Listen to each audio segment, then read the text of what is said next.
or was considering offshore drilling permission for private companies as well as public sector undertaking.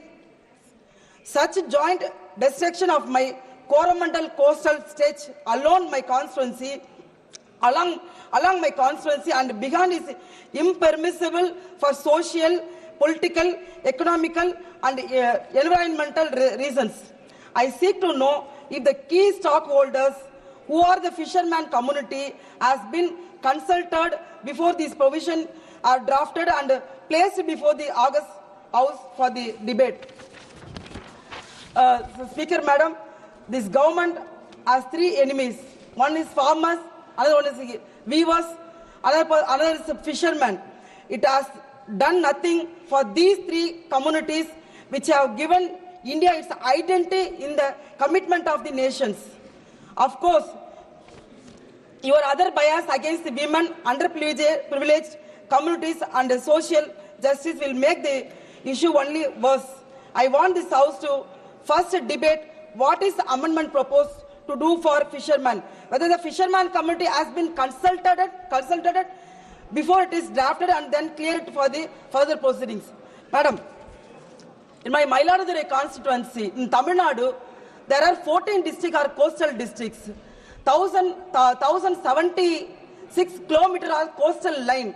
கடல் பகுதிகள் அந்த கடல் பகுதிகளில் 608 மேற்பட்ட மீனவ கிராமங்கள் அமைந்துள்ளது. இதில் மயிலாடுதுறை மாவட்டத்தில் சீர்காழி, பூம்புகார் என்ற 2 சட்டமன்ற தொகுதியில் மட்டுமே 46,636 மீனவ குடும்பங்கள் இருக்கின்றது. அதில் குறைந்தபட்சமாக 15,000க்கு மேற்பட்ட மீனவர்கள் தன் வாழ்வாதாரமாக மீன்பிடி தொழிலை மட்டுமே செய்து கொண்டிருக்கின்றார்கள். இன்றைக்கு மீன்பிடி தொழிலை மட்டும் நேர்மையாக செய்து கொண்டிருக்கின்றவர்களின் மீனவ மக்களின் நிலைமை என்னவாக இருக்கின்றது என்றால், கடல் பகுதிக்கு சென்று மீன் பிடிக்கும் பொழுது இலங்கை கடற்படையால் மிகவும் மோசமாக துன்புறுத்தப்படுகின்றார்கள். அவர்கள் படகுகள் பிடிக்கப்படுகிறது, அவர்களை அரசு செய்கிறார்கள். சட்டத்துக்கு புறம்பான செயல்கள் எல்லாம் இலங்கை கடற்படையினர் இந்திய மீனவர்களுக்கு எதிராக நடந்து கொண்டிருக்கிறார்கள். இந்திய அரசாங்கமும் தமிழகத்தில் இருக்கின்ற மீனவர்கள் பாதிக்கின்றார்கள் என்ற எண்ணத்தோடு பார்க்காமல், அவர்கள் இந்திய மீனவர்களாக பார்க்காமல் தமிழக மீனவர்கள் என்று பார்த்து அவர்களுக்கு எந்த ஒரு உதவியும் செய்ய மறுக்கிறார்கள். இது ஒரு மிக மோசமான உதாரணம். ஏனென்றால் ஏற்கனவே இந்த அவையில், மாண்புமிகு அவையில், நான் போன மாதத்தில் ஒரு கேள்வி எழுப்பியிருந்தேன். அந்த கேள்வி கிடைத்த பதில் என்னவென்றால், இந்தியாவில் கடற்பகுதியை சுத்தி இருக்கின்ற தேசங்களில் இந்திய மீனவர்கள் எங்கெல்லாம் பிடிக்கப்பட்டிருக்கார்கள் என்று கேள்வி கேட்டதற்கு பங்களாதேஷ் மற்றும் பாகிஸ்தான், துபாய், ஸ்ரீலங்கா போன்ற தேசங்கள் எல்லாம் இந்திய மீனவர்கள் சிறைப்பிடிக்கப்பட்டு, அவர்கள் படகுகள்லாம் சிறைப்பிடிக்கப்பட்டு அவர்கள் வாழ்வாதாரம் மிக மோசமாக இன்றைக்கு சென்று கொண்டிருக்கின்ற சூழல் இருக்கின்றது. இந்திய அரசாங்கத்தின் கடமை மீனவர்கள் காப்பாற்ற வேண்டும். இன்றைக்கு போர்ட் என்ற ஷிப்பிங் பில் எல்லாம் நாம் இன்றைக்கு இந்த மசோதாக்கெல்லாம் இன்று நம் அவையில் அறிமுகம் செய்கின்றோம். ஆனால் ஃபிஷர்மேன் இல்லை என்றால், மீனவ மக்கள் இல்லை என்றால், கடல் பகுதி என்ற ஒன்று இருப்பதற்கான அர்த்தமே இல்லாமல் போகும். கடல் பகுதி என்ற அர்த்தமே இல்லை என்றால் அங்க இருக்கின்ற வணிகம் நடக்காது, அங்க போர்ட் இருக்காது, போர்ட் ட்ரஸ்ட் இருக்காது, எதுவுமே இருக்காது. இப்படிப்பட்ட ஒரு சூழலில் மீனவர்களை பற்றி எந்த ஒரு கவலையும் இந்த அரசாங்கம், மத்திய அரசாங்கம் கண்டு கொள்ளாமல் இருந்தால் வருங்காலத்தில் மீனவ சமுதாயமே அழிந்து போகின்ற ஒரு சூழல் ஏற்படும். இந்தியாவில் 3 கோடிக்கு மேலாக மீனவ மக்கள் தொகை இருக்கின்றது. அதற்கு 20 லட்சத்திற்கு மேற்பட்ட மக்கள் மீன்பிடி தொழிலே செய்து கொண்டிருக்கின்றார்கள்.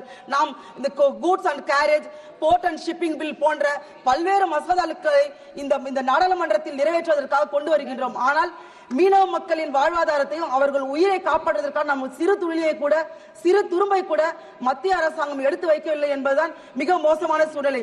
இன்றைக்கு பார்த்தால் நம்ம டோல்கேட்டில் அதிகமான வரியை கொடுத்து, டோல்கேட் என்ட்ரி ஃபீ கொடுத்து இன்றைக்கு மக்கள் ஒரு இடத்திலிருந்து இன்னொரு இடத்துக்கு செல்ல வேண்டிய சூழல். இன்றைக்கு தமிழகத்தில் 75 ரூபாய் இருந்த டோல்கேட் ஃபீ இன்றைக்கு 150 ரூபாயை உயர்த்தி மிக மோசமான ஒரு சூழலுக்கு இன்றைக்கு இந்தியா தள்ளப்பட்டிருக்கிறது.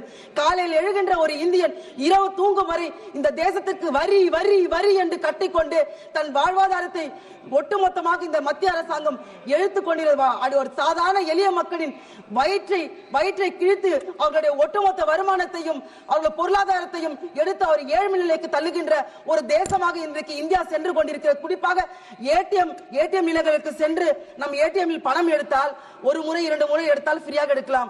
ஆனால் 5 முறை எடுத்தால் 23 ரூபாய் எடுப்பார்கள், ஃபைன் எடுப்பார்கள் என்றால் அதுக்கு பெனால்டி போடுவார்கள் என்றால் 23 ரூபாய் என்பது ஒரு சக மனிதன், ஒரு சாதாரண எளிய மனிதனின் ஒரு நாள் உணவுக்கான பணம் என்பது 23 ரூபாய். அதை நீங்கள் வரியாகவும் ஃபைனாகவும் பிடித்துக் கொள்வதாக சொல்லி ஒட்டுமொத்த இந்திய மக்களின் பேக்கெட்ல இந்திய மக்களின் பேக்கெட்டில் இருக்கின்ற பணத்தை ஒட்டுமொத்தமாக சூறையாடி கொண்டு கொள்ளையடித்து கொண்டு இருக்கின்ற தேசமாக இன்றைக்கு மாறி போயிருக்கிறது. அன்றைக்கு வ.உ.சி. சிதம்பரம் பிள்ளை அவர்கள் பிரிட்டிஷாரை எதிர்த்து சுதேச கப்பலை இயக்கினார். எதற்காக என்றால் பிரிட்டிஷ்காரிடம் எதிர்த்து போட இந்தியாவிற்காக ஒரு பெருமையாகவும் இந்தியன் ஒரு வணிகம் செய்ய முடியும், சுயமரியாதையாக தன்மானத்தோடும் பிரிட்டிஷ்காரரை எதிர்த்து சேவை செய்ய முடியும், பிரிட்டிஷ்காரை எதிர்த்து இந்திய தேசத்தை காப்பாற்ற வேண்டும் சுதேச கப்பலை இயக்கினார். ஆனால் இன்றைக்கு ஒரு பிரிட்டிஷ் அரசாங்கமே இன்றைக்கு மீண்டும் இந்தியாவில் நடந்து கொண்டிருக்கின்றது. இது மிகப்பெரிய அவமானம். இது இன்றைக்கு நடந்து கொண்டிருக்கின்ற இந்த பிரிட்டிஷ் அரசாங்கத்தை எதிர்த்து ஒட்டுமொத்த மக்களும் போராடி கொண்டிருக்கின்றார்கள். வரி வரி வரி என்று தினந்தோறும் மக்கள் பேக்கெட்டை கொள்ளடிக்கின்ற இந்த அநியாயமான பிடித்த இந்த சேவையை தயவு செய்து நிறுத்துமாறும், இந்த வேலையை நிறுத்துமாறும் மக்கள் கேட்டுக் கொண்டிருக்கிறார்கள். அதை தாண்டி இன்றைக்கு இந்த பில்லில் நிறைய பல விஷயங்கள் டிஸ்கஸ் பண்ண வேண்டிய விஷயங்கள் இருக்கின்றது. 3 கோடி மீனவ மக்களிடம் இந்த பில்லை குறித்து ஒரு கேள்வி கூட, ஒரு கருத்தை கூட நீங்கள் பெறாமல் இந்த பில்லை நிறைவேற்றுவதற்காக துடித்துக் கொண்டிருக்கிறீர்கள். இது மிகப்பெரிய அநியாயமானது. குறிப்பாக சர்டிபிகேட் ஆஃப் இவாலுவேஷன் என்கின்ற all the Indian officers and engineers who got their competency licensee from foreign countries which are white flag nations. Madam, all the Indian officers and engineers who got their competency license from foreign countries which are white flag nations, that is England, Singapore, New Zealand, etc. As per IMO, International Maritime Organization, should be given an opportunity to work on Indian coastal ships. It has been observed that there is shortage of highly trained officers and engineers to work on ship like coastal tankers. So Indian national who have taken competency certificates from white flag nations can be employed on these vessels. Presently rules and regulations are in the places, but it has been reported that lot of difficulties are being faced by owners and authorities recruiting agency in getting the certificate of equivalence. Madam, 1 minute, I complete. In Mercantile Marine Department.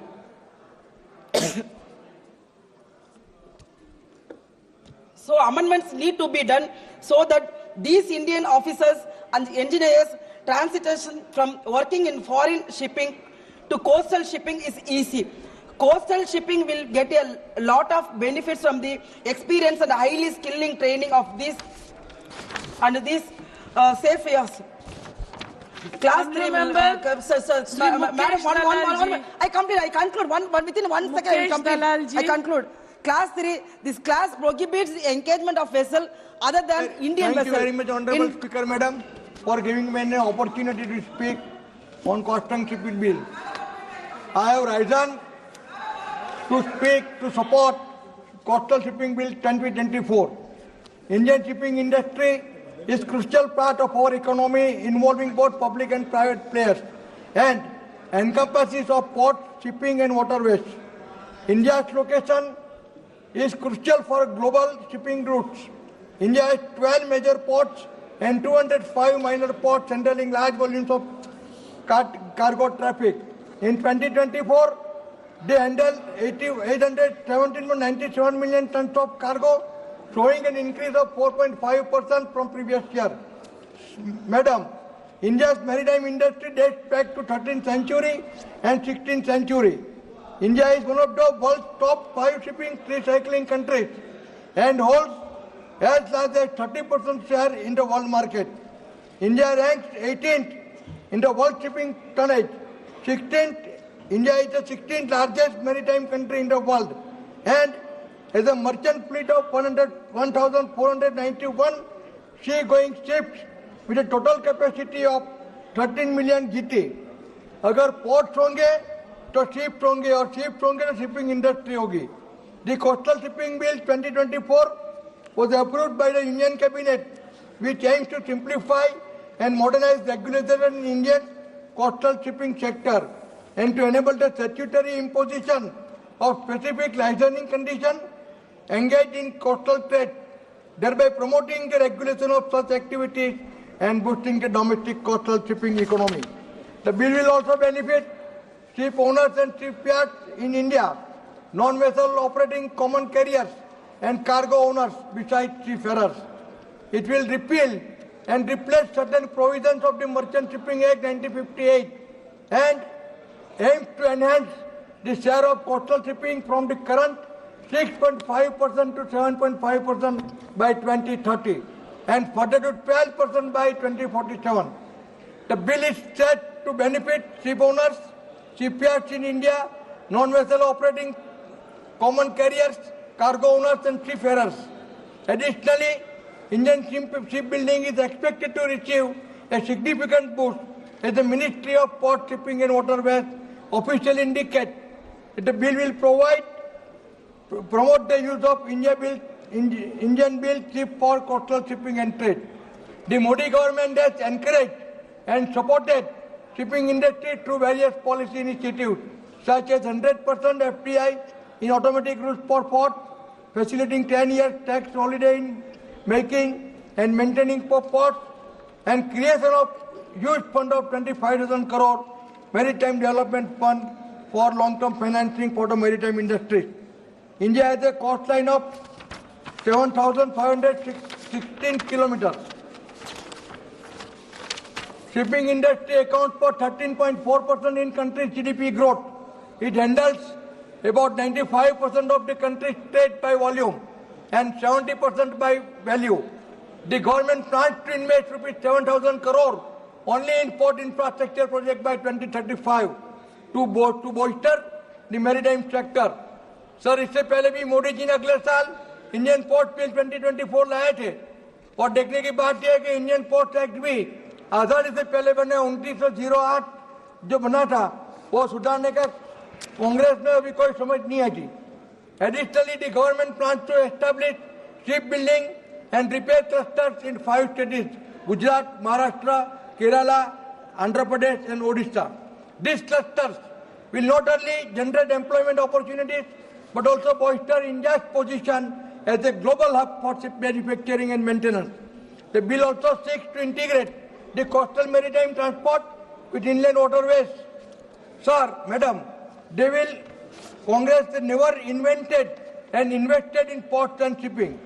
Madam, with your kind permission, I may recall that on June 1924, the Modi government approved plans to invest over 800 billion rupees in the construction of Vadhavan port located in North Mumbai, which is going to be one of the top ports in the world in future.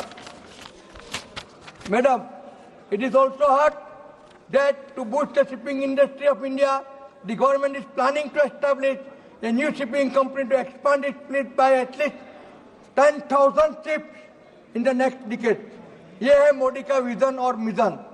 On July 26, 24, Modi government announced new shipping financial assistance policy, providing financial aid of rupees 337 crore to enhance India's competitiveness against foreign shipyards. Since the inception of the policy, 313 vessels orders worth rupees 10,000 crore has been secured. Our Gujarat has also a vast coastline of 1,600 kilometers, which has 3 ports, Kandla, Mundra and Hazira, which has great potential if developed to generate employment and fisheries business in the state.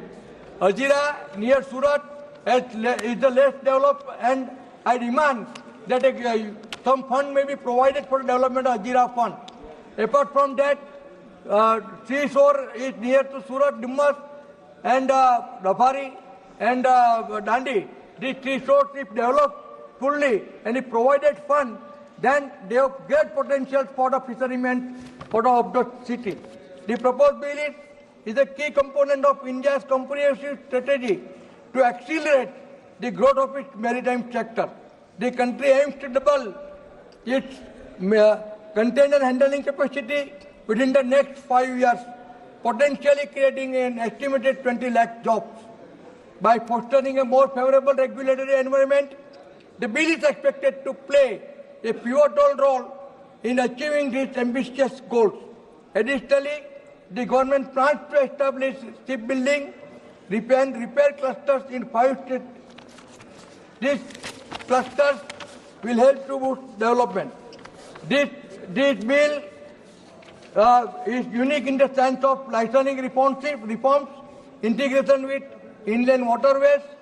It will also boost comprehensive database development for the shipment and, most importantly, boost seafarers and shipbuilding in the country. To conclude, the bill represents a transformative step towards revitalizing India's maritime industry by simplifying processes, reducing bureaucratic hurdles, and fostering a more business-friendly environment. By introducing standardized and expedite clearance, the bill mechanism and simplifying regulation, it aims to make the sector more attractive to operators and investors.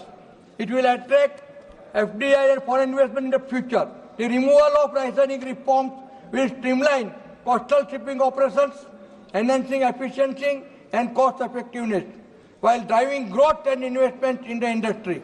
Ultimately, this reform will boost the competitiveness of India's coastal shipping sector, improving its global standing and creating new opportunities for innovation and expansion. In all, I support the shipping bill, which will carry the India towards developed Viksit Bharat to 2047 mission of Narendra Modi. धन्यवाद। माननीय सदस्य Shri M. Gurumurthy ji. Thank you, madam. Thank you for allowing me to discuss on the Coastal Shipping Bill 2024, madam.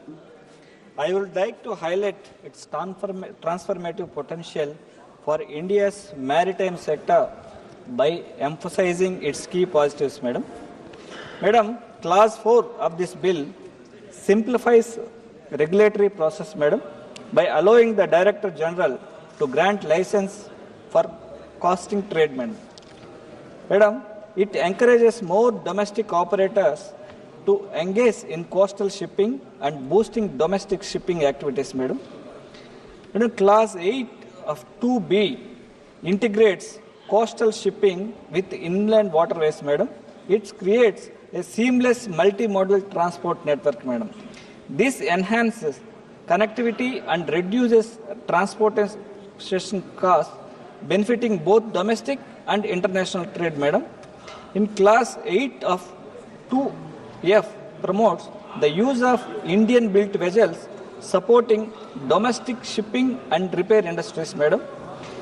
This clause of 8.2F fostering self-reliance in maritime infrastructure and it creates jobs, madam. In Clause 9 of this bill, establish a national database for coastal shipping to ensure transparency and aid in information sharing, madam. This enhancing transparency and facilitating better decision making, madam. These provisions collectively aim to modernize India's maritime sector, promote domestic participation and enhance national security through the robust coastal fleet, madam. Madam, I would like to seek clarification from the Honorable Minister for the following questions, madam. On Clause 3, how will the statutory imposition of different licenses conditions on foreign vessels affect international trade and foreign investment, madam? Especially considering this clause, which prohibits foreign vessels from engaging in costing trade without a licenses, madam. Madam, on Clause 15 and 25, will the stringent penalties introduced disproportionately affect the smaller business persons, madam? And if so, what measures can be taken to mitigate this impact, madam? On clause 37, how will the government ensure consistent enforcement of the law under this clause, which allows for exemptions and delegation of power to prevent favorism or uneven application of laws, madam? On clause 8(2)(b), what steps will be taken to ensure the seamless integration of coastal shipping with inland waterways as proposed in this clause to maximize its benefits for domestic trade and in especially states like Andhra Pradesh, which has second longest coastal line, and we took major strides to developing new ports and harbors, madam. On the environmental compliance, how will the integration of environmental standards under the bill be enforced, and what specific measures will be taken to ensure compliance, madam? Thank you, madam. I support this bill, madam. धन्यवाद। माननीय सदस्य श्री सुधाकर सिंह जी। श्री सुधाकर सिंह जी।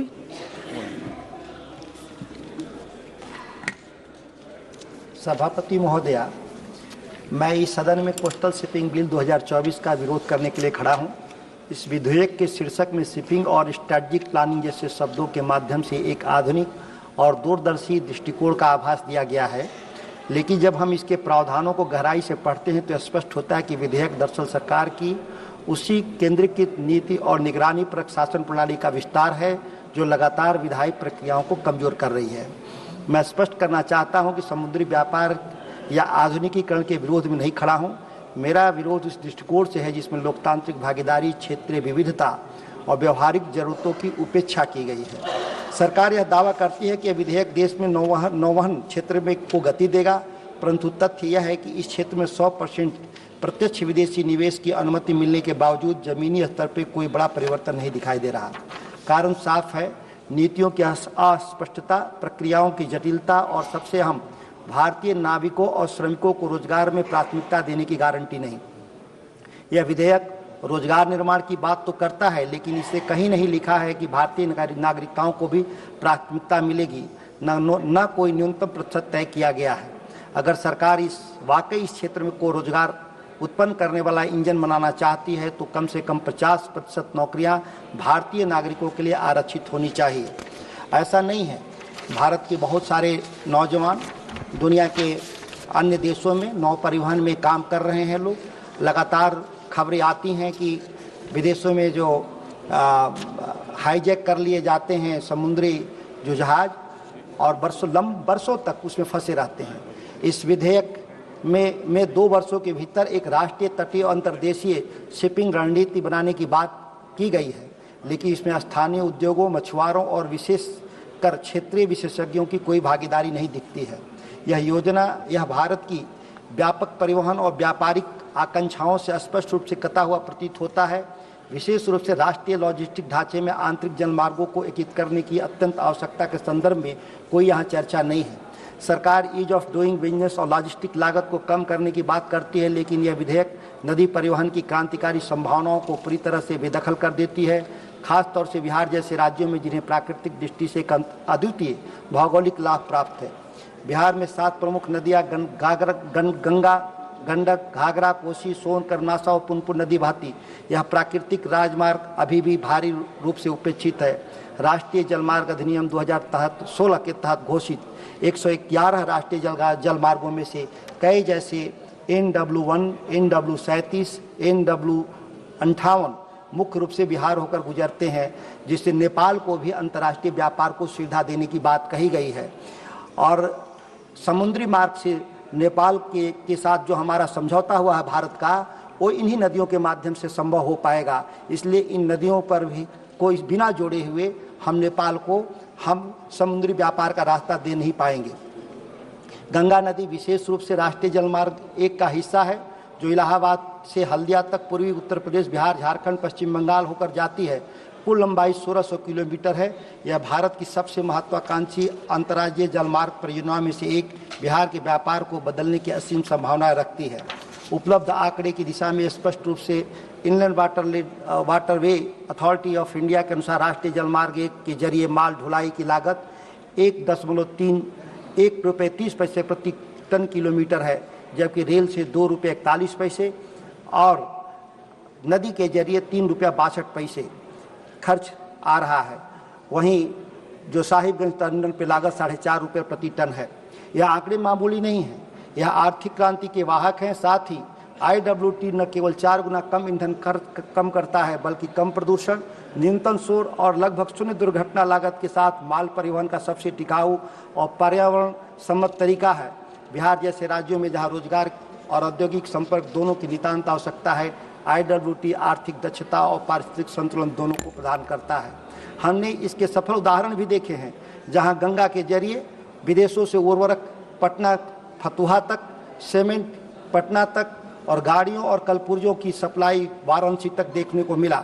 हाल में भारत और नेपाल के बीच हुए समझौते के अनुसार गंडक और कोसी नदियों को अंतर्राष्ट्रीय जलमार्ग के रूप में विकसित किया जा रहा है, जिससे नेपाल को समुद्र तक पहुंच मिलेगी और बिहार को क्षेत्रीय व्यापार के लिए एक ऐतिहासिक अवसर मिलेगा।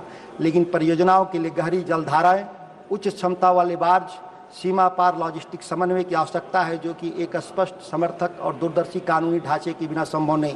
यह विधेयक दुर्भाग्य से इस दिशा में कोई ठोस प्रयास नहीं करता, सिर्फ समुद्री वाहकों और विदेशी शिपिंग कंपनियों तक सीमित रहता है।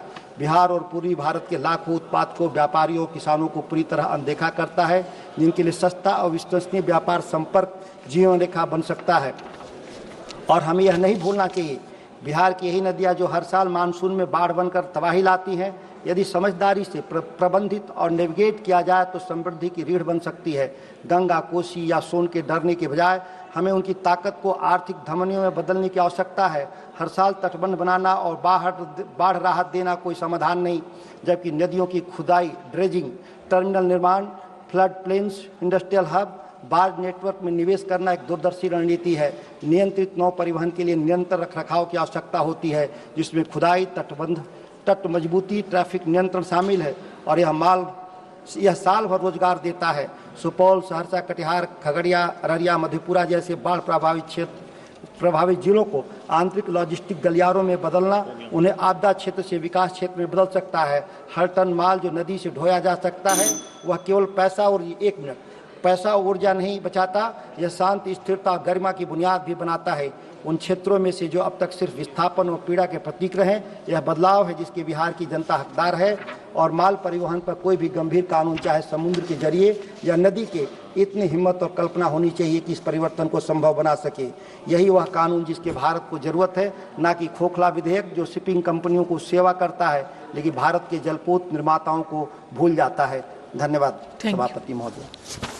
माननीय सदस्य Shri T Uday Srinivas ji.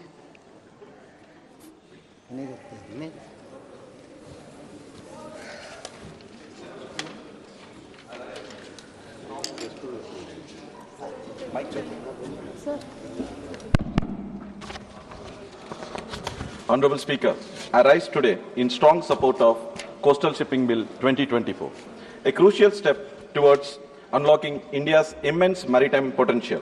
Despite having a 7,500 kilometers coastal line and key access to global shipping routes, coastal shipping accounts only 7% of India's total freight movement. This is a missed opportunity, especially when coastal shipping is 60 to 70% cheaper than the road transport and 30 to 40% cheaper than the rail transport. Strengthening this sector can help reduce India's high logistic cost of 14 to 15% of GDP compared to the global average of 8 to 10%. The Coastal Shipping Bill 2024 stands as a cornerstone reform designed to regulate, modernize and revitalize India's coastal shipping industry. One of its most significant provisions is the expansion of the definition of coasting trade. Beyond just transports of goods and passengers, it now includes vital services such as offshore exploration, research and commercial activities. This is a game changer because nearly 50% of Indian flagged vessels operate in the offshore sector. By bringing them under a structured regulatory framework, this bill will attract investment, enhance operational safety and strengthen India's position in offshore oil, gas and maritime services. Additionally, this bill eliminates licensing requirements of Indian-owned vessels, removing bureaucratic hurdles and making operations more seamless. This is an essential reform because today only 1.2% of global shipping tonnage is registered under the Indian vessels, far below our economic potential. Prioritizing Indian-built and Indian crude vessels will create thousands of jobs for our Indian seafarers and reduce our reliance on the foreign flagships. Sir, this reform is not just economic. It is about protecting our people. India is the third largest provider of seafarers globally, contributing nearly 10% of maritime workforce. At most, Indian seafarers are employed on foreign-owned vessels, leaving them vulnerable to exploitation. Disturbingly, India recorded the highest number of abandoned seafarers in 2024. To safeguard our maritime workforce and ensure stable employment, this bill can incorporate provisions to mandate minimum quota of Indian seafarers on Indian flagged vessels. Honorable Speaker, a key feature of this bill is establishment of National Coastal and Inland Shipping Strategic Plan, aimed at integrating our 14,500 kilometers of inland waterways with coastal shipping. This integration is essential to make maritime transport a cost-effective and efficient mode for goods and passengers. However, this vision cannot be realized without better maintained waterways. Sir, in the past 5 years, not even a single capital dredging project has been undertaken by the Inland Waterways Authority of India. Only maintenance dredging has been carried out. If we truly want to unlock the potential of our waterways, we must invest in large-scale planned capital dredging to ensure navigational depth and modernize India's dredging fleet with advanced technology. This bill lays the foundation for a coastal fleet which is owned and operated by Indian citizens. But truly realize this vision, we must build a fleet that is built, owned and operated by Indians. Strengthening our domestic shipbuilding industry is critical. The government has already taken commendable steps such as the revamped shipbuilding financial assistance policy, the Maritime Development Fund of 25,000 crore, the establishment of shipbuilding clusters in 5 coastal states, including Andhra Pradesh. However, to maximize this impact of these initiatives, they must be expanded. My constituency, Kakinada, is the ideal location to drive growth of this sector. With its natural deepwater port, strategic location, and well-developed industrial infrastructure, Kakinada is primed to becoming a leading shipbuilding hub. If we channel the right investments and policy support, Kakinada can be at the heart of the India shipbuilding renaissance. Under the visionary leadership of Prime Minister Narendra Modi ji, the NDA government is charting a new course for India's maritime future.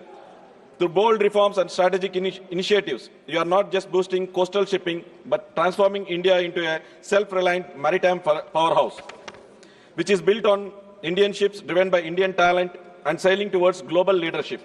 I conclude by extending my full support to the Coastal Shipping Bill 2024. Thank you, Madam. Jai Hind. धन्यवाद. माननीय सदस्य श्री राजा राम सिंह जी.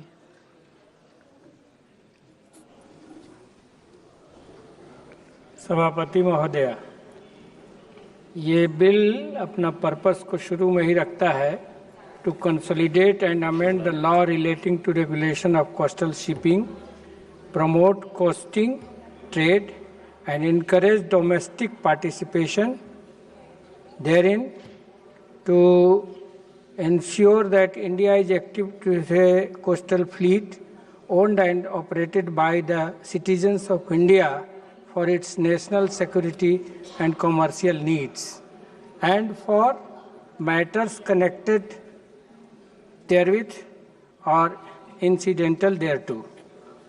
मैं इस bill के विरोध में इसलिए खड़ा हूं कि एक शब्द शुरू में चला था पीपीपी, प्राइवेट पब्लिक पार्टनरशिप, लेकिन इसको हमने कुछ ही दिन में प्राइवेटाइजेशन ऑफ पब्लिक प्रॉपर्टीज होते हुए देखा था, और अब ये 4P में बदलता हुआ दिखाई दे रहा है इस बिल से.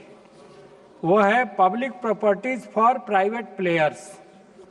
इस बिल के जरिए ये कोशिश की गई है और निजी मुनाफे को देश की सुरक्षा और देश हित में बताने की कोशिश की गई है.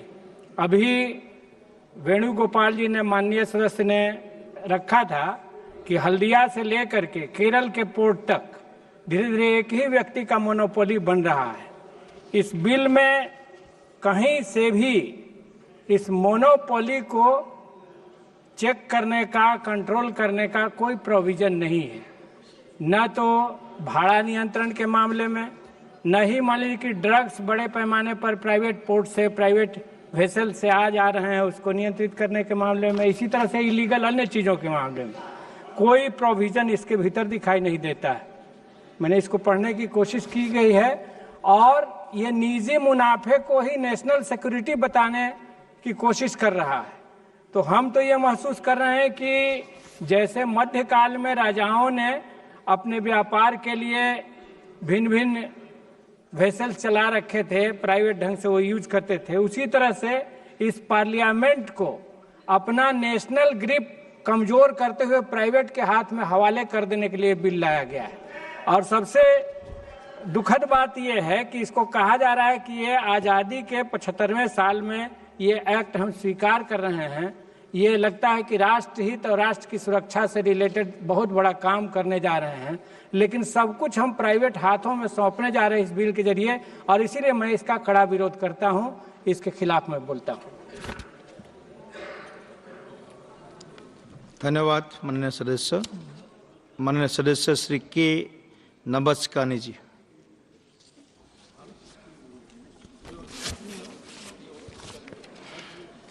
நன்றி மாண்புமிகு அவைத்தலைவர் அவர்களே.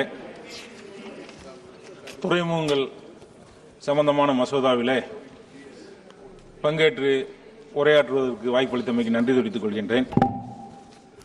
எங்களுடைய தமிழர்கள்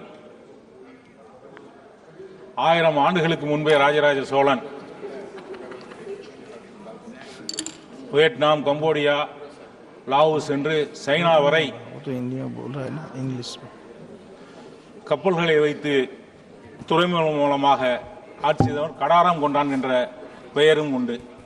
அதுபோல வ.உ. சிதம்பரனார் சொந்தமாக கப்பலை வாங்கி ஆங்கிலேயரை மிரள வைத்த ஒரு சுதந்திர போராட்ட வீரர்.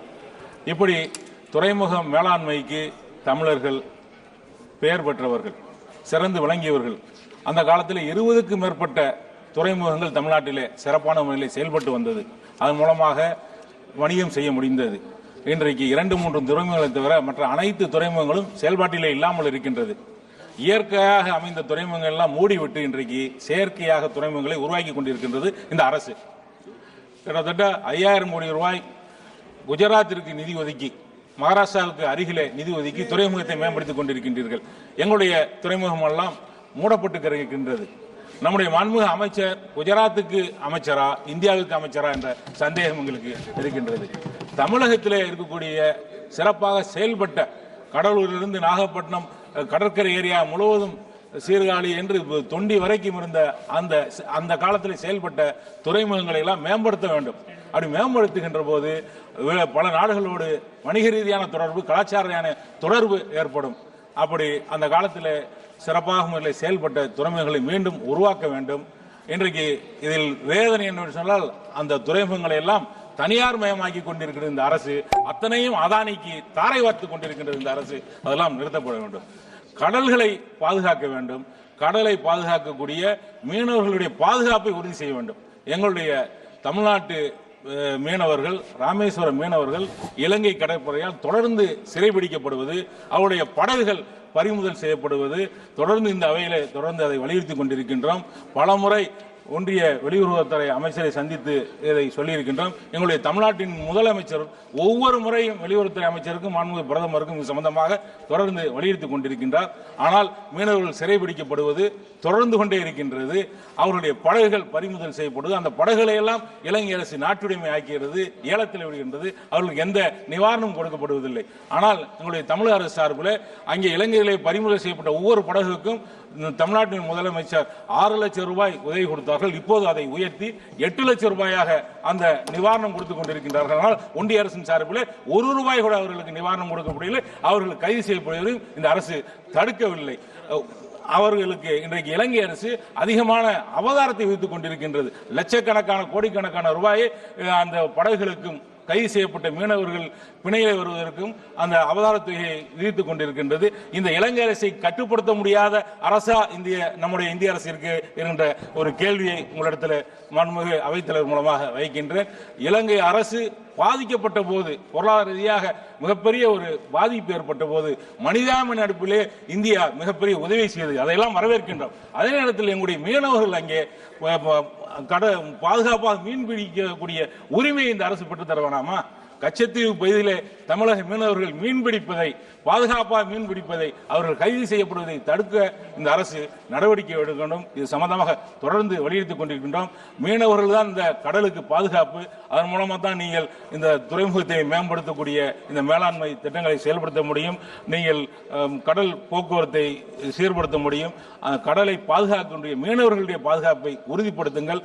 குறிப்பாக எங்களுடைய தமிழக மீனவர்கள், குஜராத் மீனவர்கள் பாகிஸ்தானுடைய கடற்படையால் அவர்கள் கைது செய்யப்பட்டால் உடனடியாக நடவடிக்கை எடுக்கக்கூடிய இந்த அரசு தமிழக மீனவர்கள் இலங்கை கடற்படையால் கைது செய்யப்படும் பொழுது அத்தகைய நடவடிக்கை எடுப்பதில்லை. உடனடியாக நடவடிக்கை எடுக்க வேண்டும். தமிழக மீனவர்களுடைய பாதுகாப்பை உறுதி செய்ய வேண்டும். இரு நாட்டு மீனவர்களுடைய அமைப்பு பிரதிநிதிகளுடைய பேச்சுவார்த்தை மீனவர் பிரதிநிதிகளோடு நடத்தி இந்த பிரச்சனையை முடிவு கொண்டு வேண்டும். பல நாடுகளில் அண்டை நாடுகளோடு மீன்பிடிக்கக்கூடிய மீனவர்கள் எந்த பிரச்சனையெல்லாம் மீன்பிடிக்கின்றார்கள். இந்த இலங்கை தமிழக இந்திய மீனவர்களுடைய பிரச்சனை மட்டும் தீர்க்கப்படாமல் இருக்கிறது. ஒன்றிய அரசு அதிக கவனம் செலுத்தி தீர்க்க வேண்டும் என்று கேட்டுக்கொள்கின்றேன். நன்றி. Honorable member Sri Anand Bhadoria ji. धन्यवाद सभापति महोदय। आपने मुझे तटीय पोत परिवहन विधेयक 2024 पर अपनी राय अपनी पार्टी की तरफ से रखने का अवसर प्रदान किया है। सभापति महोदय, हम लोग इस सदन में जब से चुन करके आए हैं, सरकार की तरफ से कई सारे विधेयक प्रस्तुत किए गए, लेकिन ज्यादातर जो बिल आए हैं उसके दो कारण हमें समझ में आए। एक तो रिकॉर्ड पर रिकॉर्ड बनाना कि हम इतने अमेंडमेंट लेकर के आए हैं, हमने इतने पुराने नियमों में संशोधन किया है, और दूसरा कहीं ना कहीं जो आम आदमी है उसके व्यापार के बिना पर, उसकी जरूरतों के बिना पर, उसके व्यापार के हितों की अनदेखी करके जो बड़े व्यापारिक मित्र हैं उनको कहीं ना कहीं लाभ पहुंचाने के लिए विधेयक, अमेंडमेंट, बिल लाने का काम हो रहा है। जो दर्जनों जो तटीय पोत परिवहन विधेयक आया है, सभापति जी, हम कहने को तो मछुआरों के और तटीय इलाके के लोगों के हितों को लेकर के आए हैं, लेकिन ऐसा तो नहीं। हम 1 अप्रैल को जब आज चर्चा कर रहे हैं 1 अप्रैल को, तो कहीं ना कहीं ये मछुआरों के लिए एक धोखा साबित होने का काम हो। हमने रामचरितमानस में भी, सभापति महोदय, इसलिए जिक्र कर रहा हूं क्योंकि जो मछुआरे हैं वो अगर उत्तर प्रदेश के परिप्रेक्ष्य में हम लोग देखें तो उन्हें निषाद समाज के लोग निषाद समाज के अंतर्गत आते हैं, केवट समाज के अंतर्गत आते हैं। ये वही केवट और निषाद समाज के लोग हैं जिन्होंने मर्यादा पुरुषोत्तम भगवान श्री राम को नौका में बिठा करके गंगा पार कराने का काम किया था और उतराई भी नहीं ली थी, लेकिन आज वो मछुआ समुदाय संकट में है। सभापति जी, देश के समुद्री व्यापार, मछुआरों और छोटे जहाज मालिकों के हितों के साथ एक बड़ा खिलवाड़ हो रहा है। इस बिल में कहा गया है कि भारतीय स्वामित्व वाले जहाजों को लाइसेंस की जरूरत नहीं होगी, लेकिन यह सिर्फ एक छलावा है, क्योंकि जब आप विदेशी कंपनियों को भारतीय तटीय व्यापार में शामिल कर रहे हैं, आंकड़े बताते हैं कि भारत का 95% अंतर्राष्ट्रीय व्यापार समुद्री मार्ग से होता है, लेकिन हमारे पास अपने जहाजों की तो संख्या नगण्य है। सभापति जी, अपने जहाज हैं ही नहीं, तो फिर सरकार विदेशी जहाजों को भी तटीय व्यापार में लाने का काम करेगी। और जिससे भारतीय शिपिंग कंपनियों का व्यवसाय चौपट हो जाएगा। क्या सरकार को अपने जहाज बनाने पर, अपने जहाज लाने पर काम नहीं करना चाहिए था? कबीरदास जी ने कहा, जिन खोजा तिन पाइया, गहरे पानी पैठ। लेकिन सरकार गहरे पानी में नहीं उतरना चाहती, केवल विदेशियों को लूटने का रास्ता देना चाह रही। इस बिल में सर्विसेज को तटीय व्यापार में शामिल किया गया, जिसमें तेल, गैस की खोज, समुद्री शोध जैसे काम आते हैं, लेकिन मछली पकड़ने को इसमें शामिल नहीं किया गया। यानी बहुराष्ट्रीय कंपनियों को तटीय इलाकों में ड्रिलिंग और खनन का अधिकार मिलेगा। भारत के लाखों मछुआरों के अधिकारों की अनदेखी होगी। क्या यही सरकार का सबका साथ और सबका विकास है? कहीं ना कहीं मछुआरों की आवाज को दबाना है। इसलिए हम कहना चाहते हैं सभापति जी, कुछ मछुआरों के हितों पर भी काम करना चाहिए। उत्तर प्रदेश में जब समाजवादी पार्टी की हुकूमत थी, माननीय अखिलेश यादव जी मुख्यमंत्री थे, उन्होंने मछुआ आवास देने का काम किया था। मछुआ समुदाय के केवट निषाद समाज को उन्होंने तालाबों के पट्टे देने का काम किया था, उनकी पेंशन देने का काम किया था। तो क्या माननीय मंत्री जी को इस तरीके की कोई योजना नहीं लानी चाहिए जिससे इस मछुआ केवट निषाद समाज के लोगों का कल्याण हो सके?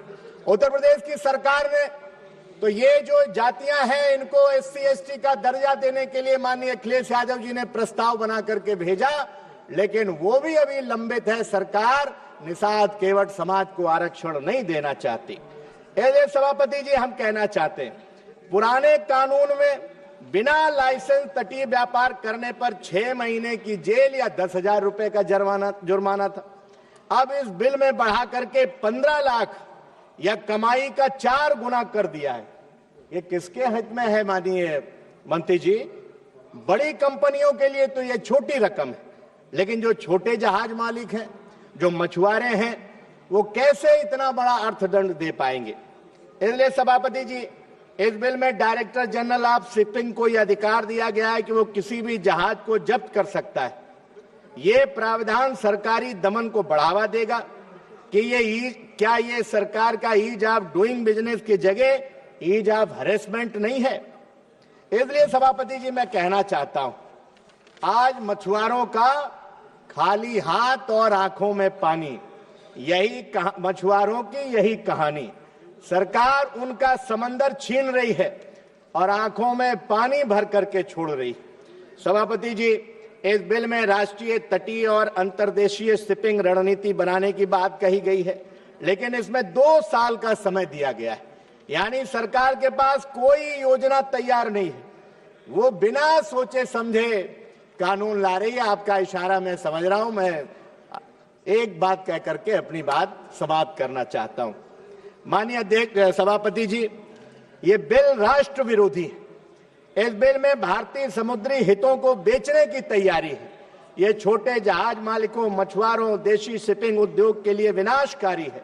मैं सरकार से मांग करता हूं, इस बिल को तुरंत वापस लिया जाए, इस पर व्यापक विचार विमर्श किया जाए। अगर सरकार ऐसा नहीं करती है तो यह साबित होगा कि सरकार विदेशी कारपोरेट के एजेंडे पर काम कर रही है। अंत में सिर्फ यही कहना चाहता हूं, सत्ता के दीपक जल रहे हैं पर मछुआरे अंधेरे में हैं। चौराहे पर खड़ा हुआ विकास सिर्फ भ्रष्ट तंत्र के फेरे में है। आपने समय दिया, आपका बहुत बहुत धन्यवाद। धन्यवाद। Honourable member doctor Rani Shri Kumar ji. Thank you, Honorable Chairperson, sir. I rise to talk on this significant coastal shipping bill, which this government claims will promote coastal trade and encourage domestic participation. Despite being a country with about 7,500 kilometer coastal length, 14,500 kilometer inland waterways length, and being strategically located near major international shipping lanes, we have not utilized our crucial waterways to our full potential.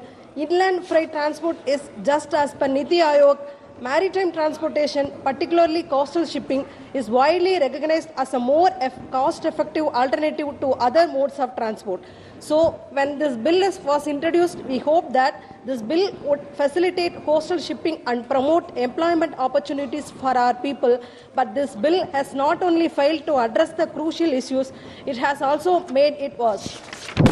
As per Section 345, the Director General has been given considerable discretionary power in assessing applications and imposing additional conditions.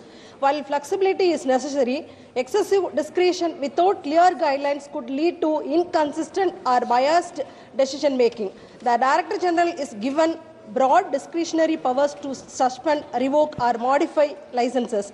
While such powers are necessary for regulation, there are concerns about the lack of checks and balances. If misused, this could lead to arbitrary action without sufficient oversight. The criteria for suspension, revocation or modification of the license are broad, including violations of any conditions of the license or failure to comply with any applicable law. This could be seen as overly vague, leading to uncertainty and potential misuse.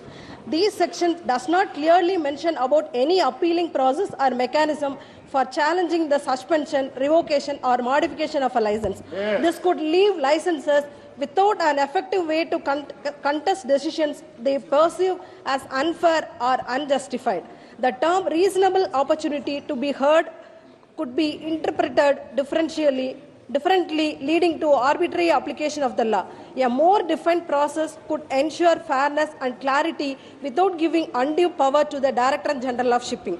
As per Section 8 of this bill, the Union Government must publish a national coastal and inland shipping strategic plan within 2 years of the Act's commencement and update it every 2 years.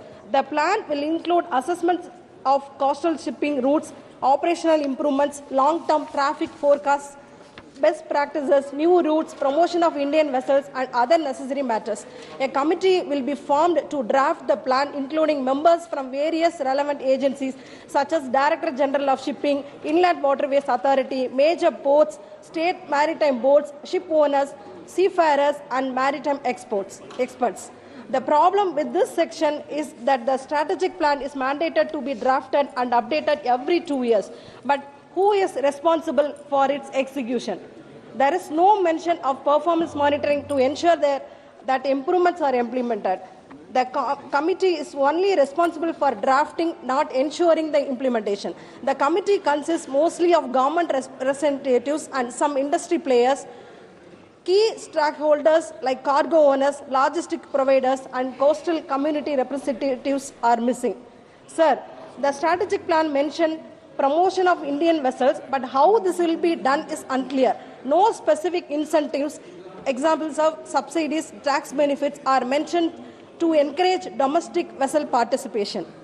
Developed countries like China, European countries and USA are giving incentives and they are giving tax benefits to their own crews and they are giving more efforts to develop the ports to enhance the shipping traders.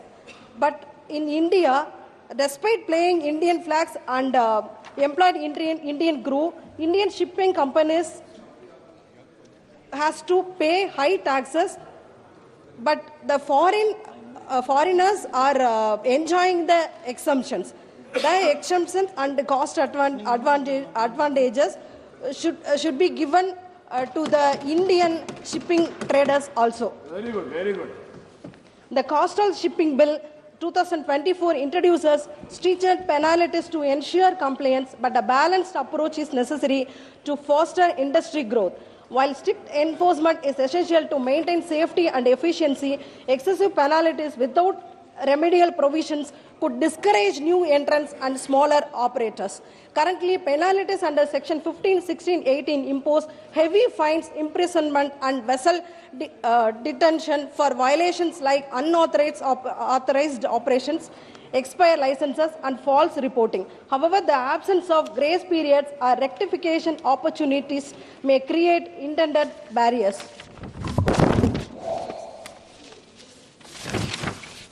To promote compliance without stifling participation, the bill could incorporate graduated penalties, warning mechanisms, or rectification periods for minor infractions. This would ensure regulatory discipline while allowing businesses, especially new entrants, to adapt to compliance requirements without disproportionate deterrence. Sir, India's coastline is not just a trade route, it is in a line of defense. We have seen smuggling, illegal fishing, and even security threats from the sea. But this bill is silent on coastal surveillance, naval coordination, and security measures. Nowadays, drug trafficking through Indian ports remains a growing challenge. One of the most critical measures India must adopt to curb drug trafficking is the enhancement of the port surveillance and the integration of advanced technology in security operations. If India fails to modernize its port security infrastructures, its port will remain soft targets for international syndicates, undermining national security public health efforts. Sir, கடைசியாக ஒன்றை சொல்லிக் கொள்கிறேன். அண்டை நாடுகளுக்கெல்லாம் பொருளாதார நெருக்கடி வரும்போது உதவி செய்கின்ற இந்த ஒன்றிய அரசு அண்டை நாடுகளால் எங்களது தமிழக மீனவர்கள் பாதிக்கப்படும் போதும் துன்புறுத்தப்படும் போதும் மௌனமாக கையை கட்டிக்கொண்டு வேடிக்கை பார்த்து கொண்டு இருப்பது மிகுந்த வேதனை அளிக்கக்கூடியதாக இருக்கிறது. இந்த மசோதா கொண்டு வரப்பட்டால் மீனவர்கள் கடுமையாக பாதிக்கப்படுவார்கள். இந்த ஒன்றிய அரசு எங்கள் தமிழக மீனவர்களிடம் மாற்றாந்தாய் மனப்பான்மையுடன் நடந்து கொண்டு இருக்கிறது. ஆனால் நாங்கள் அப்படி அல்ல. இந்திய மீனவர்கள் எல்லாரையும் எங்களது சகோதரர்களாகவே கருதுகிறோம். எனவே இந்த மீனவர்களுக்கு பாதிப்பு ஏற்படும் வகையில் கொண்டு வரப்படும் இந்த மசோதா கொண்டு வரப்பட்டால் நாங்கள் அதை ஆதரிக்கவும் மாட்டோம், அதை நாங்கள் அமல்படுத்தவும் விட மாட்டோம். Therefore, Tamil Nadu government under the able leadership of our Chief Minister taking lot of steps and measures to uplifting the traders. So I request the Union government to follow the steps of our able leader, our Honorable Chief Minister, in uplifting the traders. Therefore, I ask the Union government to modify this bill accordingly, taking into the concern of the coastal state governments, industry stakeholders, and the fishermen community. Thank you, sir. Thank you. Honorable Member N.K. Pemsandanji. Yes, thank you very much, Mr. Chairman, sir. I rise to support this bill with certain strong reservations and concerns and seeking clarifications from the Honorable Minister. Sir, this bill, there is a Coastal Shipping Bill 2024, that is 2025, seeks to repeal Part 14 of the Merchant Shipping Act 1958, except Section 411, capital A. So the primary advantage of having coastal shipping is that it can result in shaping necessary national and state level policies and programs targeted towards transportation, logistics and trade. Sir, this coastal shipping bill, the government is forced to bring this bill according to my limited information, limited knowledge. This coastal shipping bill 2024 is brought in because of the competition with the foreign flag vessels and the Indian flag vessels. So it is giving a preferential treatment to the Indian flag vessels. That is why I am supporting this bill. Sir, a large number of coastal population is depending on the activities related to the seas and bays. By means of this legislation, government intends to improve the modal share of the coastal shipping from the current rate of 6.4% is the rate, model rate of, as per the present rate of coastal shipping, and it is to be increased to 7.5% by 2030 and ultimately 12% by 2047. Sir, the share of coastal shipping in Japan and European Union is 5 to 6 times higher than that of India. And as far as China is concerned, it is 7 times higher than that of India. This is the global scenario, global situation prevailing as far as the coastal trade is concerned or coastal shipping is concerned. My specific question to the Honorable Minister is whether the government is able to achieve the target of 12% modal share by 2047 through this legislation alone. according to me, it is not possible unless and until the government have a strong political will to implement the program, implement the provisions of this bill in a better way. Sir, through the bill, though the bill is a welcoming step as far as Indian flag vessels and operators are getting preferential treatment in coastal trade to foreign flag vessels, I have some reservations, strong reservations and concern. I would like to flag it as one by one. Sir, number one, that is regarding, I am seeking the explanation or the clarification from the Honorable Minister. That is regarding the applicability of the Act. Sir, clause 1 of the Act says that this Act shall apply to every clause A. Clause 1, subclause A, every vessel other than the Indian vessel engaged in coasting trade irrespective of the place of residence or domicile of the owner. Clause B, every chartered vessel referred to in Chapter 4. This is the provision which is given applicability of the Act according to Clause 1. Sir, coming to Clause 6 of the bill, it is very specifically stated that every vessel, including Indian vessels, engaged in coasting trade shall report to the Director General the following information in such form and manner as may be prescribed, namely. So, applicability of the Act is, I have clearly mentioned in Clause 1, applicable to only this vessel, vessels other than, it is applicable only to every vessels other than the Indian vessel. But Clause 6 is very clear that is Indian vessels also it is applicable. I am not going to Chapter 6 of the Act. There is a specifically it is stated that Indian vessels will be applicable according to Chapter 6. But this 6, it seems to be contradictory because one way it is applicable only to these vessels and here it is in a different way according to by virtue of Clause 6. That is the first clarification I am seeking. And second one is regarding the definition of cooperative society. And the limited liability partnership is not provided. Definition for these two terms, cooperative society, as well as the limited liability partnership is not provided in the bill, either in this bill or in the Merchant Shipping Act or in the notified merchant shipping bill. It is not specifically, the definition is not provided. That is the second concern I would like to make. And the third one is regarding Clause 18A. Clause 18, subclause A of the bill. When the licensee failed to furnish the information required by Director General within the stipulated time, it attracts harsh punishment. Just now, my learned friend has already spoken about it. That is, what is the punishment? Punishment is imprisonment for 6 months and fine up to 50,000 or both. If a operator or vessel owner is not providing the information as required by the DG shipping, then there is a punishment for 6 months imprisonment or 50,000 rupees fine, or both means that is a disproportionate punishment is provided in Clause 18A. That is not fair according to me. So that has to be looked into. And also further, at the same time, it is in section. So another point to be noted is under section 35(2), Clause 3. The Director General can ask any other matter as may be prescribed. So absolute discretion is provided to the DG. When you are having disproportionate punishment on one side of 6 months imprisonment and 50,000 rupees fine or both, and at the same time it is a discretionary power is given to the Director General that any matter as may be specified can be asked for information or require information from the concerned persons. That means unfettered authority, discretionary powers is vested with the Director General. That has to be looked into as it is arbitrary in providing excess powers to the Director General. And the fourth concern is regarding under section 26(1) and section 30, clause 5 of the bill. That is the offences mentioned under section, the penal provisions under section 15 to 25 all are compoundable. That also, one side it is harsh punishment and other side all are compoundable offences. It may lead to bureaucratic corruption and thereby harassing the operators or licensees. And the fifth point is there is no dispute resolution mechanism for promoting ease of doing business. The government is always talking, almost all the legislations are for ease of doing business.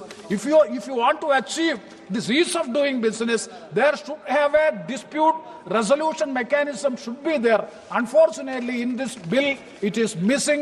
That is to be looked into. Sir, I would like to conclude my speech with 2-3 suggestions also.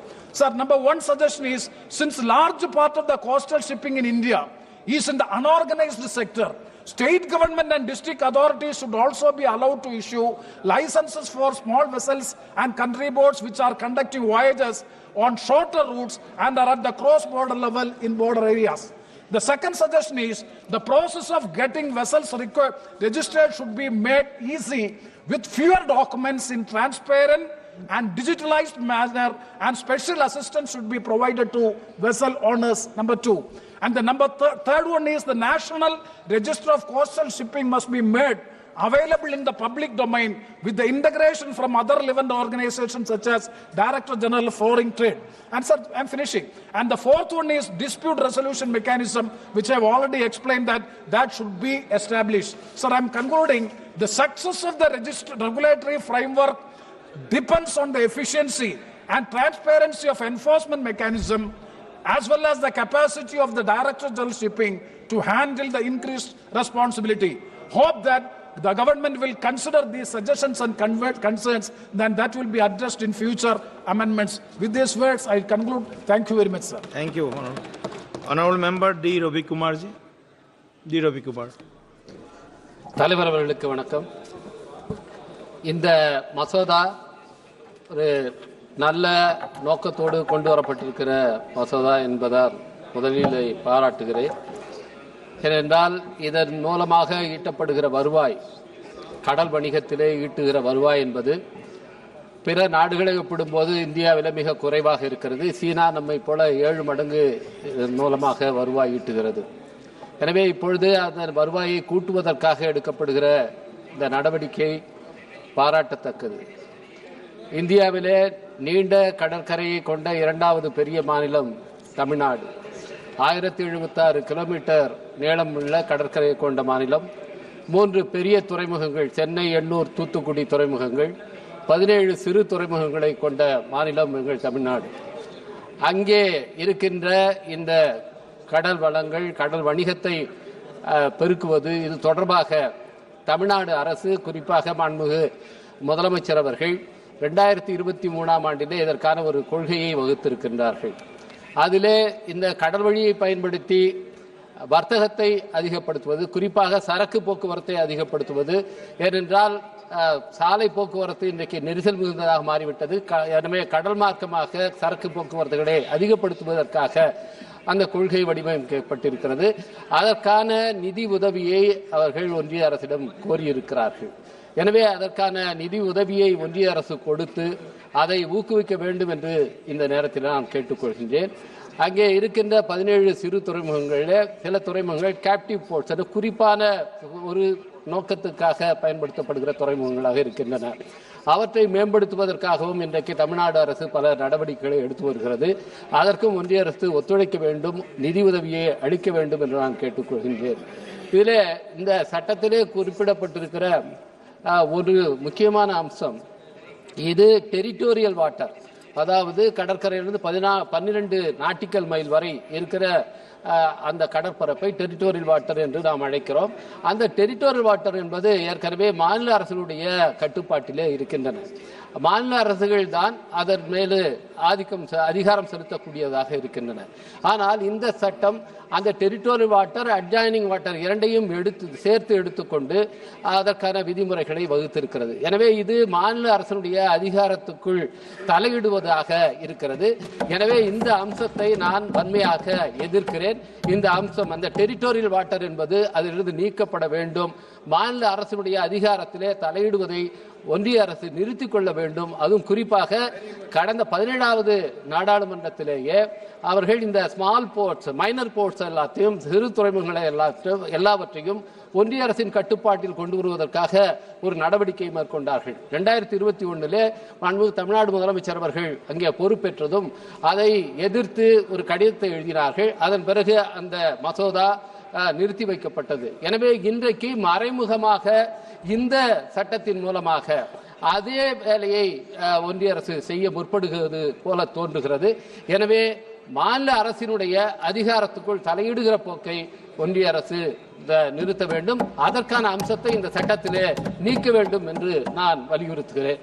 இன்னொரு முக்கியமான அம்சம், இங்கே பேசிய உறுப்பினர் பிரேமச்சந்திரன் அவர்கள் சுட்டிக்காட்டியது போல இதிலே இருக்கின்ற தண்டனை அம்சங்கள் அல்ல, குறிப்பாக சர்வீசஸ் என்பதும் சேவைகள் என்பதும் இதிலே வர்த்தக நோக்கத்தோடு இணைக்கப்பட்டிருக்கிறது. குறிப்பாக கடல் ஆய்வுகள் மேற்கொள்கிறவர்கள், ஆராய்ச்சிக்காக போகிறவர்கள் அல்லது வேறு நோக்கங்களுக்காக போகிறவர்கள் எல்லாவற்றையுமே வர்த்தக நோக்கு கீழ் இது கொண்டு வருகிறது.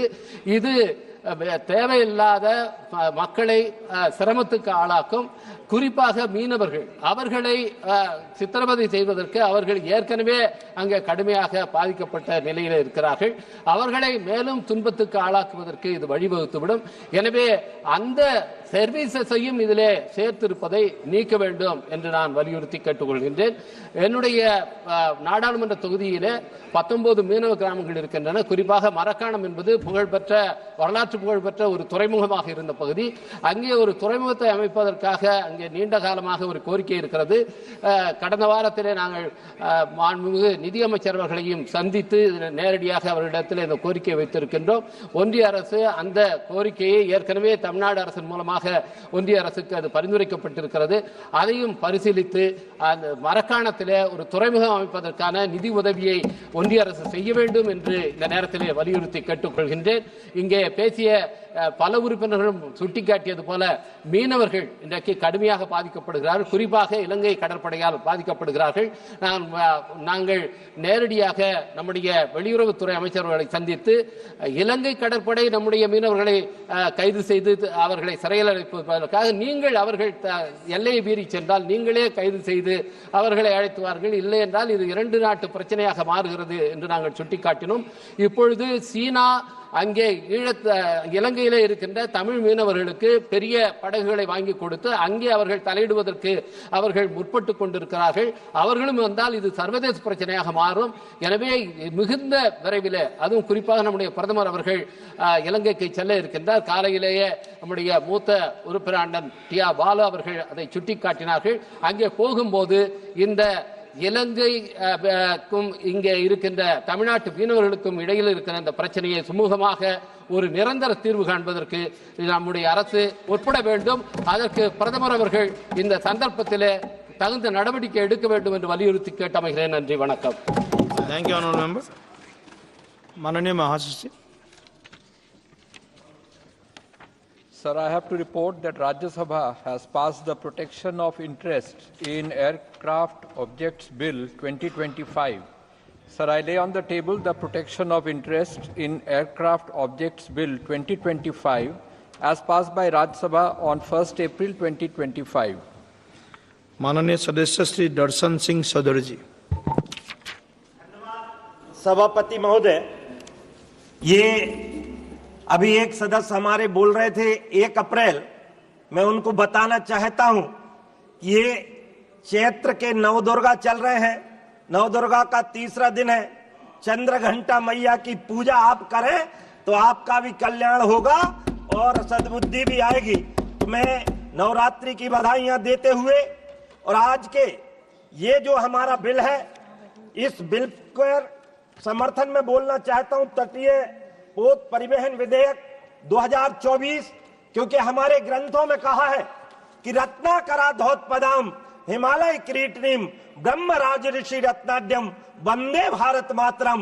हमारी भारत माता की सीमाएं 3 तरफ से समुद्र से घिरी हुई हैं और एक तरफ से हिमालय इसकी रक्षा करता है और समुद्री तटीय, और इसके लिए कानून लाना, उनमें सुधार करना, जो बरसों से पंगु कानून बने हुए थे उनमें सुधार करने का काम आदरणीय नरेंद्र मोदी जी की सरकार ने किया है। मैं आपके माध्यम से मोदी जी का धन्यवाद करना चाहता हूं और इस कोस्टल शिपिंग बिल 2024 का समर्थन करता हूं। इसलिए भी समर्थन करता हूं कि इस बिल के माध्यम से हमारे तटीय क्षेत्रों में समुद्री व्यापार परिवहन को सुव्यवस्थित करने की दिशा में एक महत्वपूर्ण कदम होगा। इसका उद्देश्य तटीय शिपिंग को बढ़ावा देना, पर्यावरण संरक्षण को सुनिश्चित करना और अर्थव्यवस्था को सुदृढ़ करना है। मैं इसके प्रमुख बिंदुओं में बताना चाहता हूं कि समुद्री व्यापार को प्रोत्साहन इससे होगा। यह विधेयक तटीय जलमार्गों के माध्यम से माल परिवहन को बढ़ावा देता है, जिससे परिवहन लागत में कमी आएगी, व्यापार को गति मिलेगी।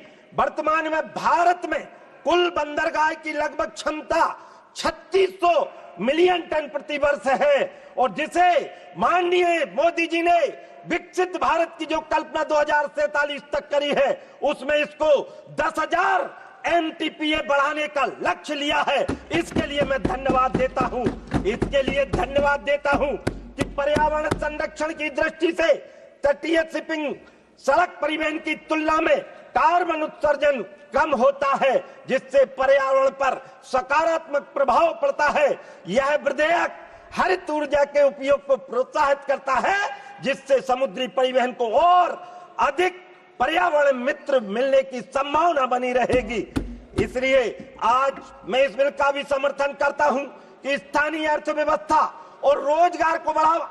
हमारे मित्रगण कह रहे थे कि इससे उन्होंने उदाहरण दिए आदिकाल के, तो हम उस आदिकाल को भी जानते हैं। हम तो उन परंपराओं को, क्योंकि हमने राम सेतु पर भी विश्वास किया, लेकिन आपने तो शपथ पत्र दिए उसके विरोध में। तो मैं तो कह रहा हूं कि राम ना मारे काहू को, और पापी नहीं है राम, और आप उसे मर जात है कर कर खोटे काम। और इसलिए मैं आपको यह याद दिलाना चाहता हूं कि राम सेतु को आपने तोड़ने की कोशिश की, हमने उसको शिपिंग और बंदरगाह को मजबूत करके हमने न केवल व्यापार बढ़ाने का काम किया, हमने विरासत भी दी और विकास भी दिया। ये हमारा मोदी जी का मूल मंत्र है, क्योंकि राम काज करने की खातिर राम की भक्ति समाई, और पृथक पृथक नामों से सारे काम करे रघुराई, और भक्त परायण निज भक्तों को सारा श्रेय दिलाते हैं, और जिन पर कृपा राम करे वो पत्थर भी तैर जाते हैं। और इसलिए मैं धन्यवाद देना चाहता हूं कि स्थानीय अर्थव्यवस्था और रोजगार को बढ़ाने के लिए तटीय शिपिंग के विस्तार में स्थानीय उद्योगों को नए बाजार मिलेंगे, रोजगार के नए अवसर बढ़ेंगे। उदाहरण के लिए गुजरात सरकार ने 2047 तक 2000 मिलियन टन का प्रति वर्ष की कार्गो क्षमता प्राप्त करने का लक्ष्य रखा है, जिससे राज्य की अर्थव्यवस्था मजबूत होगी। बंदरगाह अवसंरचना का विकास विधेयक के तहत बंदरगाहों को बुनियादी ढांचे के विकास और आधुनिकीकरण पर जोर दिया गया है। वर्तमान में 56 परियोजनाएं, इसकी कुल लागत लगभग 41,480 करोड़ रुपया है, कार्यान्वित की जा रही है। इसके लिए मैं धन्यवाद देता हूं, और इससे बंदरगाह की क्षमता में लगभग 550 मिलियन टन प्रति वर्ष वृद्धि होगी। और इसलिए मैं यहाँ के जो संशोधन इसमें लिए गए हैं, उसमें स्थानीय समुदायों की भागीदारी पर इसमें जोर दिया गया है, जिसमें तटीय क्षेत्रों में रहने वाले हमारे आम गरीब जनता, उनकी चिंता, क्योंकि अंत्योदय का लक्ष्य जो पंडित दीनदयाल उपाध्याय जी ने दिया था, उसको साकार करने का काम किसी ने किया है तो आदरणीय नरेंद्र भाई मोदी जी ने किया है। और ऐसे नौवहन सेवाओं को सक्रिय भागीदारी के लिए प्रोत्साहित किया जाएगा, जिससे उनकी सामाजिक और आर्थिक स्थिति में सुधार होगा। सुरक्षा मानकों के सख्ती में पालन, और इससे आप बार बार हमारे विपक्षी मित्र,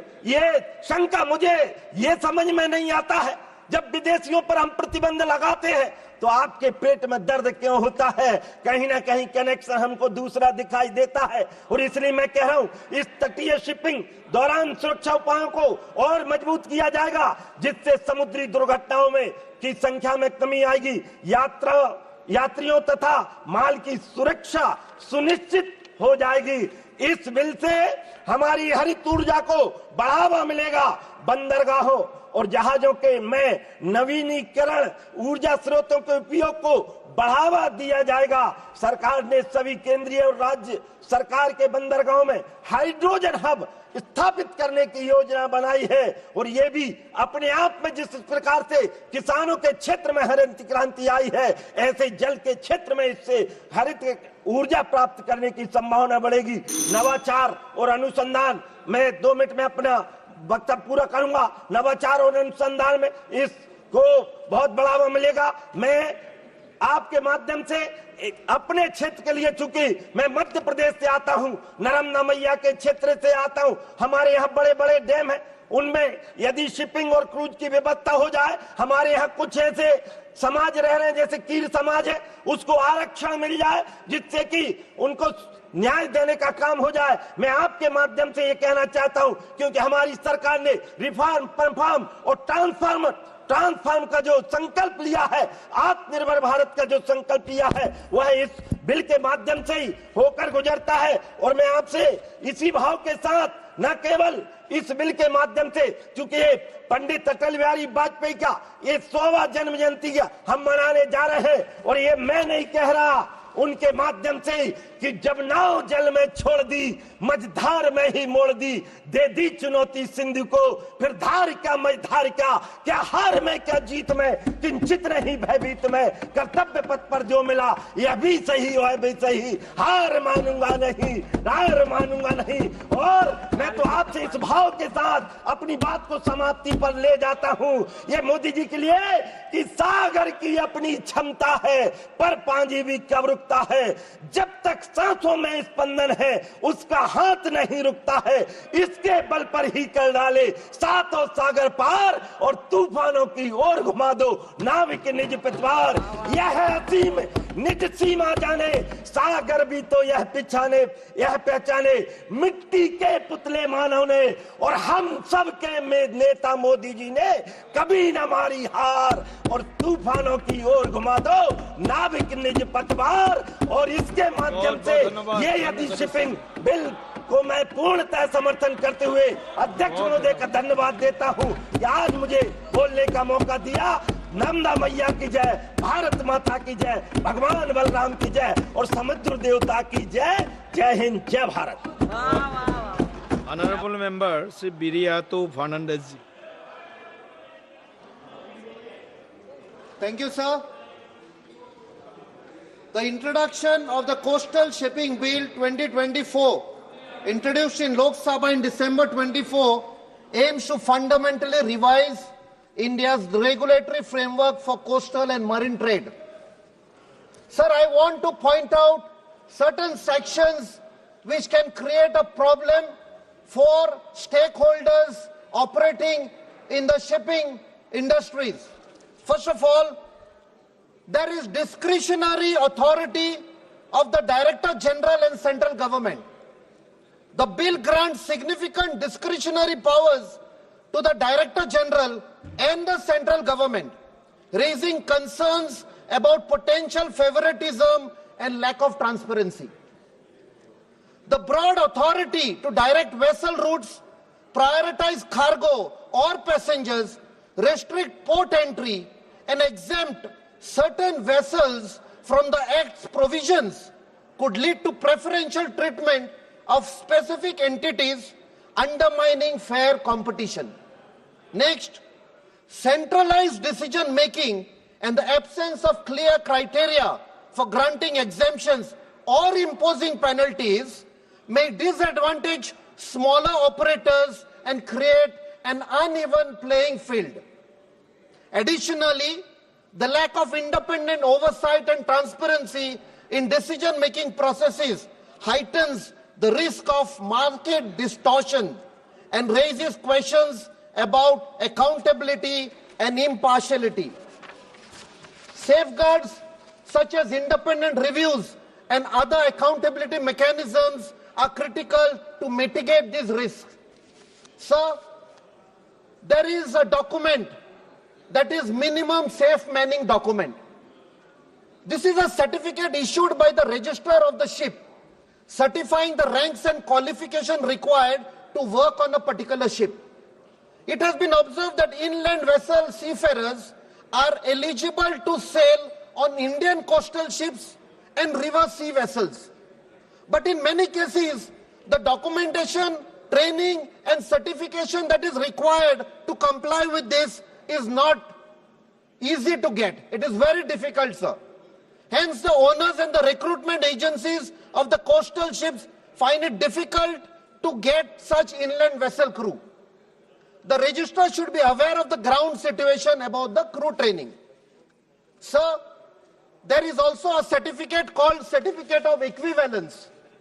All the Indian officers and engineers who get their competency license from foreign countries, which are white flag nations like England, Singapore, New Zealand, etc., as per International Maritime Organization, IMO, should be given an opportunity to work on Indian coastal ships. It has been observed that there is a shortage of highly trained officers and engineers to work on ships like coastal tankers.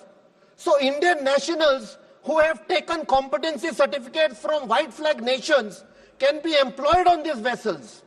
Presently, rules and regulations are in place, but it has been reported that a lot of difficulties are faced by the owners.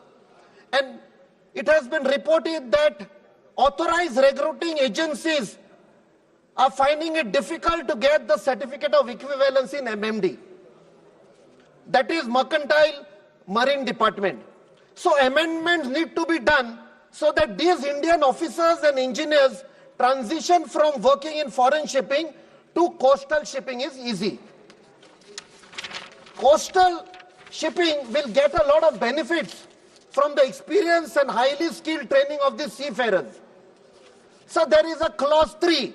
This clause prohibits the engagement of vessels other than Indian vessels in coasting trade in the coastal waters unless the license for the same has been granted by the Director General of Shipping. In circumstances, if in circumstances a ship required for a particular specialized operation and research is not available in India, then on case-to-case basis, the Director General of Shipping should give a specialized license for that shipping foreign registered vessel after verifying all the documents and ensuring that the Indian ship owners do not have such vessels so that the particular operation can be completed. Clause 7 in the bill, sir. This clause provides that no proper officer of customs shall grant clearance to a vessel other than an Indian vessel engaged in coasting trade to enter or depart from a port unless a license is produced by the licensee or agent of such a vessel. It further provides for the detention of a vessel which fails to comply with the requirements of the bill. All the concerned departments which are related to coastal shipping, especially the government agencies such as customs, immigration, port authorities, should be well aware of the latest circulars, orders and notices. So I'll complete by giving some important suggestions, sir. So Indian shipbuilders should be encouraged to install machinery and equipment on the board the coastal ships which are far as possible are made in India, and Indian MSCs should be involved in the ship design. Next, the authority to delegate a statutory certificate of the ship should be given to the ISCS Classification Society. Only 2 more points, sir. Fuel subsidy to be given for coastal vessels. Furthermore, government should support infrastructure for hybrid vessels like battery stations at reduced tariffs and port. When the coastal vessels comes alongside a port, shore power should be made easily available to all the ships. This will reduce the carbon footprints and also enable the ship staff to carry out equipment maintenance. Presently, not many Indian ports have the facility of giving shore power to the ships. Last, collateral free loans for construction of coastal vessels, with the vessel itself being the collateral with an affiliation to the government and same to be mentioned in the registry certificate. Thank you, sir. K. Francis. Sir, I rise to address the Coastal Shipping Bill 2024, a legislation that, while aiming to revitalize India's maritime sector, presents several concerns, sir, particularly for coastal states like Kerala. So the bill's centralization of authority over coastal shipping diminishes the role of state governments, potentially undermining the federal structure enshrined in our constitution. So the states like Kerala, with extensive coastlines and unique maritime needs, risk losing autonomy over local shipping activities. Sir, this centralization could hinder Kerala's initiatives to develop and manage its coastal resources effectively. So Kerala's economy heavily relies on coastal trade for transporting goods such as spices, seafood and coir products. The bill introduces stricter licensing requirements, particularly affecting vessels not wholly owned by Indian entities. Sir, this could increase operational costs and reduce the availability of vessels, adversely impacting states like Kerala's exporters and importers who depend on affordable coastal shipping options. Such measure may diminish the competitiveness of Kerala's products in both domestic and international markets. So, Kerala Maritime Board has been proactive in promoting short sea shipping services to alleviate road congestion and enhance regional trade. The centralized control proposed by the bill may impede these localized efforts, stifling innovation and responsiveness to regional maritime challenges. So the state's plans to integrate coastal shipping with inland waterways could face bureaucratic hurdles, delaying progress and economic benefits. Stakeholders within the shipping industry have criticized the bill for imposing excessive control over the hiring of foreign flag ships. Exporters and importers fear that increased transaction costs will undermine the global competitiveness of Indian exports. Sir, the requirement for licenses when charting foreign vessels, even for operations between international ports, adds layers of bureaucracy that could deter business and inflate costs. Sir, while the bill seeks to streamline coastal shipping operations, the introduction of new licensing regimes and regulatory measures risk creating additional bureaucratic obstacles. So this could deter private investment and participation in the coastal shipping sector, which is vital for states like Kerala's economic interests. So the increased penalties and stringent compliance requirements may disproportionately affect smaller operators, leading to a consolidation that favours larger entities. So the concerns raised by various stakeholders suggest that the drafting of the bill may have lacked sufficient consultation with state governments and industry participants. A more inclusive approach could ensure that the legislation addresses the diverse interests and challenges faced by coastal states like Kerala. Sir, engaging with local authorities, industry experts, and community representatives would lead to more balanced and effective maritime policies. So the bill proposes to integrate coastal maritime transport with inland waterways. Sir, if the aim is to, as suggested in the bill, to lower the transportation costs and promote competition within the sector, smaller ports like, Kottayam port in my constituency should be developed. I hope the Minister will pay particular attention to this matter. Sir, one last point, sir, Vizhinjam International Seaport. So I would like to invite the attention of the Honourable Minister to this particular issue. Sir, Vizhinjam is poised to be the deepwater container international transshipment hub of the country. Sir, it is in the final stage of commissioning. It developed on a PPP basis, private-public partnership basis. This will bring home the Indian cargo transshipment business presently with ports like Colombo, Singapore, Malaysia, Salalah and Dubai. Sir, the Maritime India Vision 2030, the Maritime Amritkal Vision 2047. Okay, Honourable Member. All please these, please 1 minute. Sir. I'll complete, sir. Just 1 minute. Of the Ministry of Shipping, Ports and Waterways gives top priorities to this project. So why I am raising this is, sir, this is the first project to get in principle approval for viability gap funding under the scheme for financial support to private-public partnership in infrastructure. Thank you, Honourable Member. Thank you. So the Ministry of सभा की कार्यवाही बुधवार दिनांक 2 अप्रैल 2025 की प्रातः 11 बजे तक के लिए स्थगित की जाती है।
multinational corporations. He founded the concept of the barefoot manager. He created the concept of rural management. That is how IRMA was born. It is a brainchild of Dr. Verghese Kurian. Mr. Respected Tribhuvan Das Patel and Dr. Kurian enjoyed a father-son relationship. Sir, today, Mr. Verghese Kurian's daughter calls Tribhuvan Das Patel Kaka. Tribhuvan Kaka is what she calls him. They had a father-son bond. It was Tribhuvan Das Patel who pleaded with Dr. Kurian to stay on in Anand and build the milk cooperative with new technologies, new machines. History did not start in 2014, sir. The cooperative movement was built decades before Narendra Modi became Chief Minister of Gujarat. There is a long line of the great Nehruvian nation builders, like Dr. Verghese Kurian, like Dr. Manmohan Singh, that this government cannot bring itself to credit and to acknowledge. This government has an antipathy to the great Nehruvian nation builders like Dr. Kurian, but this antipathy and hostility to the Nehruvian nation builders must not get the better of good sense. Dr. Kurian founded IRMA, and as a proud son of Gujarat, Dr. Verghese Kurian's name must find place in this new university. Sir, they are trying to rewrite history, but those who try to rewrite history will never be forgiven by history. Thank you. History will never forgive those who rewrite history. Thank you, sir. Thank you. Thank you. Yes. A. 238 K. A. Yes, go ahead. माननीय सदस्य ने इस cooperative bill को minority और majority के साथ जोड़ा है कि इसलिए वर्गीज कुरियन को इग्नोर किया गया कि वो माइनॉरिटी क्लास से हैं। ये सरासर गलत है और इसमें कोई सदस्य किसी अन्य सदस्य या लोकसभा के किसी सदस्य के विरुद्ध मान हानिकारक या अपराध में फंसाने वाले स्वरूप का कोई आरोप नहीं लगा।